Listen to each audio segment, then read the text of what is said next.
Hello guys, this is UniversalGiant and welcome back for more of Let's Play Pokémon SoulSilver. Last time we made our way south from Pewter City to Pallet Town, where everything started. And over here is the house of the protagonist from the very first Pokémon games, Red's house.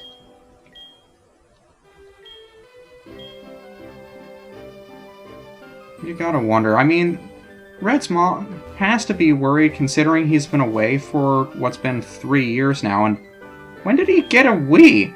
He's been away for 3 years, and I think his old console was, what, an SNES? I don't think the N64 was out by then. Maybe it was. Can't sleep in his bed, though. That'd be too weird.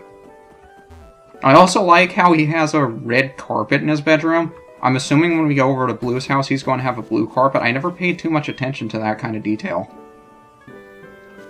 Blue's house! Of course, Blue being the rival. The one that everybody hates. Over here is his sister, who we'll talk about when I get into how to set up with the rematches. I don't want to throw things out of whack right now. Red's got a Wii, too! I don't know why I expected his carpet to be blue. His carpet's green in this game, and in Japanese, blue was actually green.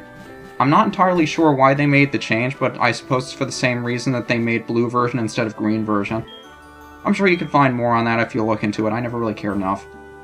All I know is that too many people complain about what his actual name is. But over here is the famous Oak Pokemon Lab! The guy that rates our Pokedex. When we get all of them, he'll have a surprise for us. I do not care to have my Pokedex evaluated. And all of his aids are here too. No, not those aids. These aids! The aids that help you out and stuff.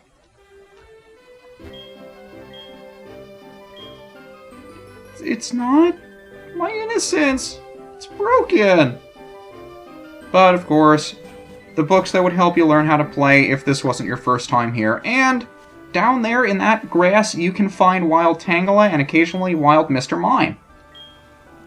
I don't know why I thought Mr. Mime was very rare to find a female. I think it's a 50-50 split, but either way, there isn't too much for us to find on the water in terms of wild Pokemon, so I'll just put up a repel and be on my way. I don't think there's any hidden items here either, is there?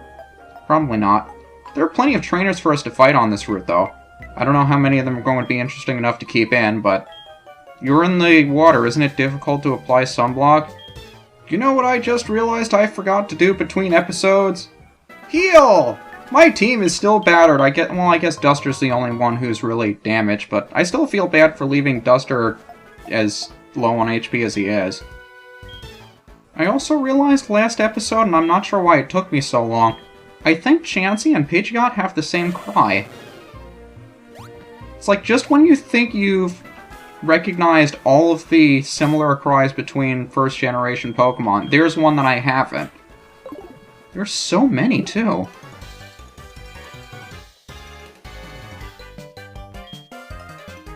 Well, you could fly on them. That counts for something, doesn't it?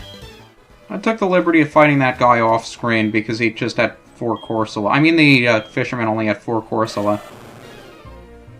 I've also just come to the realization of how disorienting it is to cut out 3 minutes of battle and then get back to talking again.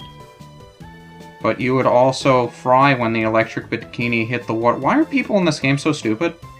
Some of the names these trainers have, too. It's very weird. Like, Chelan, C-H-E-L-A-N. Does anybody actually have that name? I mean, I'm not trying to make fun of the name or anything. I think it's kind of a neat name. There are just so many names in this game I've simply never heard before.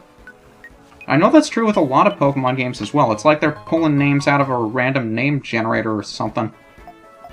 And I'm sure that they're different in the Japanese versions, but I don't know. I like when at least a few of the trainers keep their Japanese names.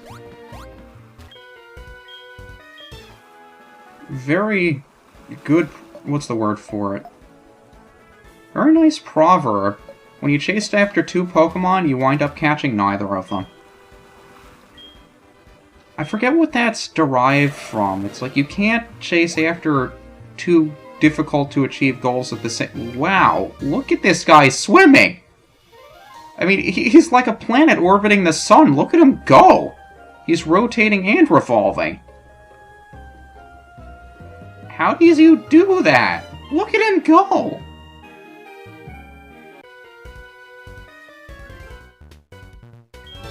Now here's a Pokemon I'm not sure we've seen before. We've seen Remoraid, which was the pre-evolution. But this is the Pokemon Remoraid evolves into. It's that little blue fish, you remember? Octillery! How the hell does a little blue fish evolve into this thing? We might have seen it before and I just didn't mention anything about it, maybe in Misty's gym. But it's an octopus! And it evolved from a small little fish. It's just a little bit weird. I don't know, maybe it's me. It has a couple of signature moves as well that involve ink that I'm just not familiar with. And conveniently enough, this guy was named Tyson, so you might say I just took Tyson. No, that was not in good taste. Yes, I recognize that. I just felt like using it as an excuse to say that. You would too! Stop making fun of me for it.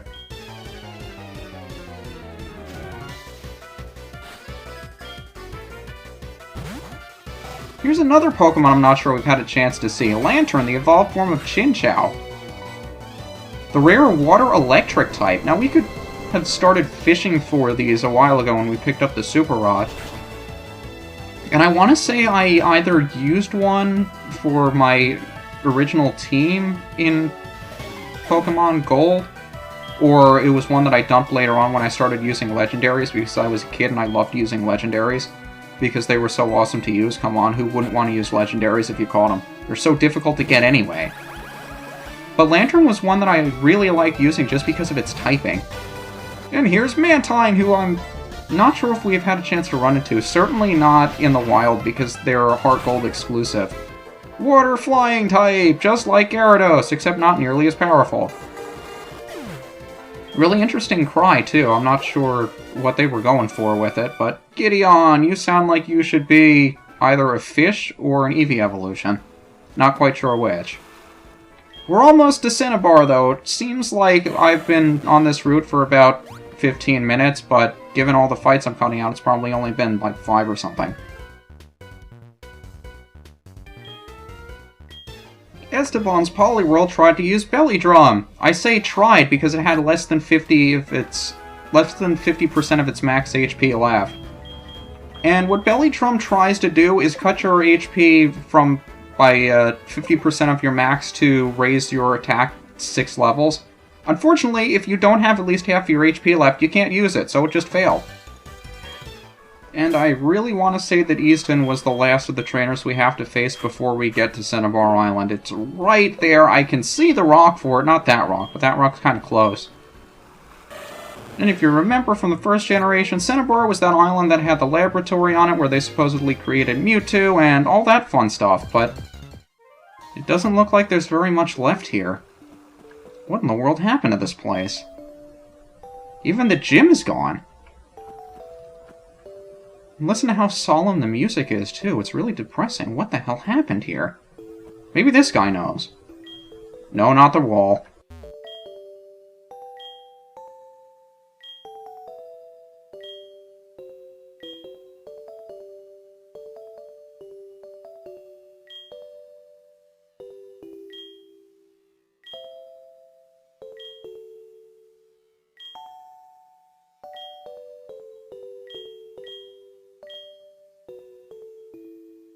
Like or dislike Blue, you just have to... You have to respect what he's saying here, that there are much more important things in the world than just Pokemon. Even in Pokemon games, there are more important things than Pokemon. I mean, look at how devastating just one volcano eruption is. The entire town and city is gone. Really puts things into perspective, but I've already at least ranted about that when we were in the second to last gym we were in. And finally we get to heal! And I don't care how much or how little time we have left given how much I've cut out, I feel like getting all the way to the Seafoam Islands today, and do that we shall! I also want to go on the record of saying just how disappointed I am in the pitiful amount of... There's an item right up there in that rock that I can't get yet. In the pitiful amount of experience that we're gaining through these trainer battles. I mean, in Viridian Forest, even though the Pokemon were weak, just being the typical bug types that we would find, their levels were pretty high relative to what we've seen up until this point. I mean, they were in the low 50s. But now, a lot of the trainers that we're facing are in the either in the low 40s or even mid-30s. It's sad how little experience we're getting. No, thank you.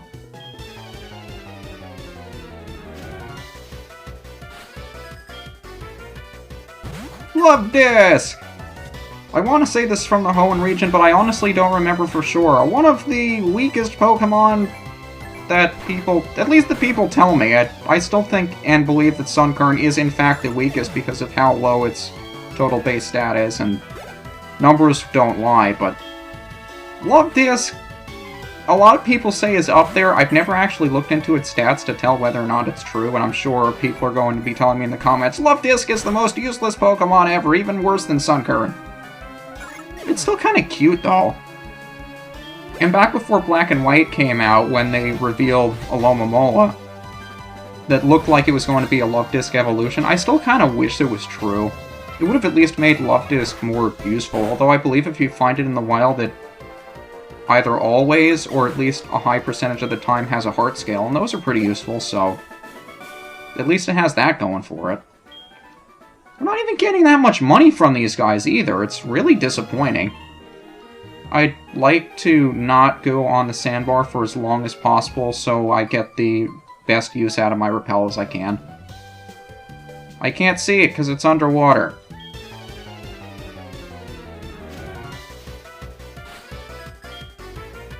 Now I can see it!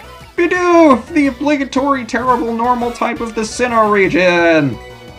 It evolves into a normal water type, which I want to say is a unique typing, but it's still just as useless. Very nice to have for an HM slave, though. And just like that, it's gone. And I want to say over to the right is the Seafoam Islands, so I might as well knock the trainers out here while I'm at it, and then we'll return there, I guess, in the next video. There are a couple of things that we can do over in the Seafoam Islands. Which one do you want to see first?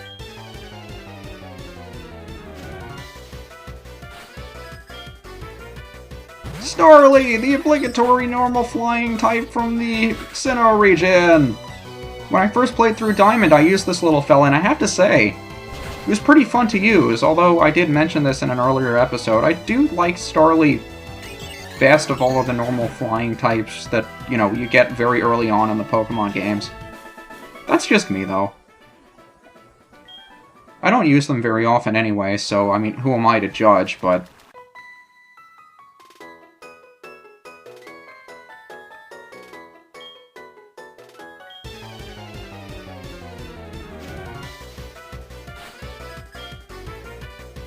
Shinx! I use Shinx in Diamond as well. He's pretty fun to use too. Electric type! That you can get very early on. He's kind of like Mareep in this generation, where you can get one very, very early on. He's pretty useful. The thing is, he's a physical attacker, and he doesn't have... You know, there aren't too many strong physical electric type moves, at least not in the 4th generation. In the 5th, you got Wild Charge, and I want to say he also got it too, which makes him a bit of a powerhouse as well. And the Stardust we've been picking up are going to sell for a lot of money.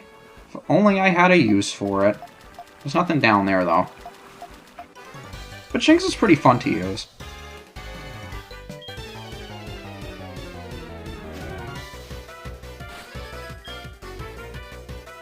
Wingull! The super-duper weak water flying type from the Hoenn region! It took them long enough to introduce a seagull, and you had to figure when they did a tropical theme for a region that they would have one of these in there. I still think it's kind of adorable. It's just weak as crap. But again, a lot of the Pokemon from the 3rd and 4th generations that I've had little to no experience with, take everything I say with a grain of salt, because most of what I say about how good or how bad their performance is from other people, not really me. Having only played the 3rd generation once and the 4th twice, and neither one through the post-game, just up to the Elite Four. I don't know, I've never really been compelled to play those games to death as much as I did the first 2 generations, and the 5th. I guess that's what being away from Pokemon for so long does to you. You don't have the same nostalgic connection to them. Is there any more? Nope, I think that's it for all the trainers here, so I'll see if I can make it all the way back to Cinnabar Island with my rappel still up. So we can head to Seafoam Islands with full health. And hopefully not run into anybody before we get to the center. Okay, next time, we will head west from Cinnabar Island again to finally reach the Seafoam Islands. And depending on what I feel like, we will either go after a legendary or take on the gym. This is UniversalGiant, and I'll see you then.